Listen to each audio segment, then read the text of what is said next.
Now, we have more art to share with you. I'm thrilled to introduce some very special guests, our Youth Board of Artists. The Youth Board of Artists is Hyde Park Art Center's youth leadership program. Over the course of the school year, young people aged 16 to 19 from all over the Chicagoland area meet weekly to grow their agency and collaboration skills, to build community, and develop creative projects under the guidance of lead artists Jared Brown, Ariel Guerra, and Lamia Golar. This fall, they are doing a journalism project having conversations with artists they admire. We have 2 conversations to share with you tonight. Here's the first one. For those of you who may not know, Jeff Koons is an artist known for his paintings and especially his sculptures of balloon animals. He now lives in New York, but attended the School of the Art Institute of Chicago and fondly remembers visiting the Hyde Park Art Center during his time in Chicago. Welcome, Youth Board of Artists and Jeff. You know, I don't know everybody's individual experience with art, but I think we probably have really shared something similar in that in some way art has given us a sense of self. I don't want to put words in anyone's mouth here, but I would imagine most of you have found that, you know, art has been this vehicle which has let you really communicate with the world. A question I have is just, it's like seems to be a motif of like animals in your work. And I just wanted to know where the inspiration for that came from. And I also wanted to know, like your work seems very large scale. I just wanted to know like the process of putting together those balloon sculptures. I think that I started working with animals to be a little disarming, and that I wanted people to come into confrontation with my work, and instead of being resistant to it, being open to having a dialogue about whatever the ideas are that are taking place in the work. But the reason of making the balloon sculptures, it was to make something that would have a tie to the mythic, a sense of large scale, but at the same time, something quite historic and archaic and meaningful. And so the membrane of those balloon animals, even though it's shiny stainless steel, really relates to like our intestines or our membranes of our lungs. And, you know, we're like those balloons. If we inhale, it's kind of a symbol of optimism. And those balloons hold their air.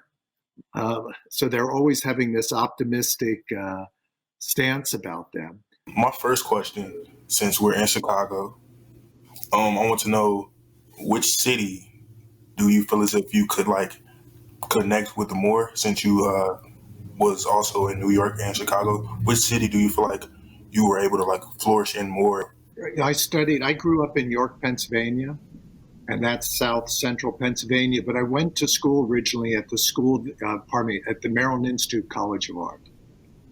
And I was there until my junior year, and I transferred for my senior year to the School of the Art Institute because I saw a show of Jim Nutt's work at the Whitney Museum. So immediately I transferred to Chicago. And of course I saw Ed Paschke's work and Carl Wersum. And I became aware of people like H.C. Westerman and the monster painters, the Harry Who, and of Non Plus Sum. But walking through these neighborhoods, to go back to the L, I would feel so excited. I would feel so charged. That's literally like a mirror of like a situation that happened. Just being in Chicago, I started to realize the art that's around me, and I kind of noticed that little things is art. Like anything can be art, especially when you come from like a city of Chicago where you have so many different parts. And that walk home kind of like made me realize the possibilities I had and what I could actually do. That was great. I do have a question on behalf of YBA. Just as like, you know, an artist that has had a 40-year career, is there a piece of advice that maybe took you 40 years to figure out that you can offer to these young artists right now?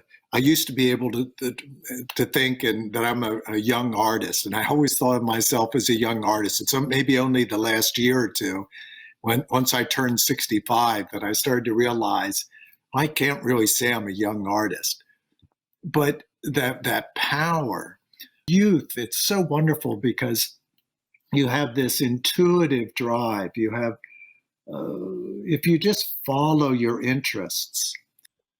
I know the Hyde Park Art Center has helped me with cultivating my art and other art programs, but I've also picked forms of art that are dominated by people that don't look like me.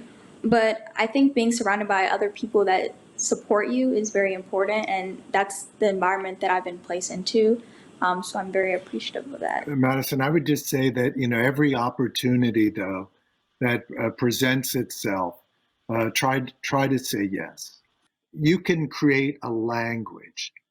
You can create an iconography that is so powerful that people, when they come in contact with it, they have to listen. Its presence is there. But you can't follow other people's interests. You follow your own. And if you follow those interests, you'll start to realize it eventually connects you to kind of a universal vocabulary. And you'll walk down the street and everybody will look familiar to you. I'm sure that you've experienced that already.